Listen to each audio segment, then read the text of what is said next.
Welcome to the Health Tip of the Week. Today's topic is on how to reduce food cravings. I've been listening to people's stories about health and food for 41 years, and food cravings is one of the biggest demons to our life, our health, and our weight. And let me tell you something, the addiction to certain components of food are really no different than tobacco, caffeine, sleeping pills, cocaine, you name it. It really is something the brain seems to need to have. And I have 3 tips that's going to help you for this year reduce these cravings. One is, we all know what Alcoholics Anonymous is. Well, there needs to be a Food Craving Anonymous where you basically look at yourself and say, the foods that I constantly want to eat and think about is because my brain's addicted to them. It's not because my body has to have them. It's not because I'm malnourished, and it's not because, I'm following my instincts. It's because you're addicted. And so we have to admit that first.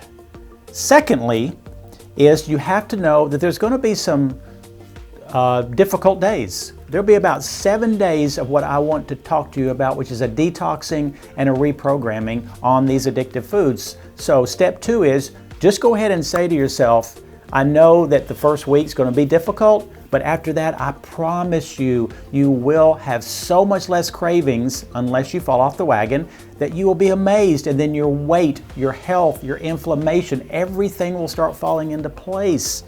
And so the third big tip, this is the game changer to me. I've tried everything. I've watched everything.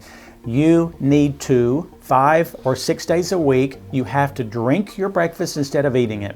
I'm sorry, people, there's no human way I have seen, unless you are far better than most people, that you can consume the kind of foods that's going to reduce cravings, because they're all messing with your chemistry early in the day. You can do some mistakes if you start your chemistry right. You can't do it if you screw it up with pancakes and bagels and cereals and all the things that people eat. It's done. You're done for. So I drink a drink called Metagenics Keto Drink, and I put something like coconut oil in it with greens powder. If you'll do this, I promise you, in 7 to 14 days, you will be amazed. But keep in mind, if you start having all the snacks again, you're going to fall back into the same place you were before, just like someone who's been smoking who picks up another cigarette. Good for you. 3 tips on stopping these food cravings. Thank you.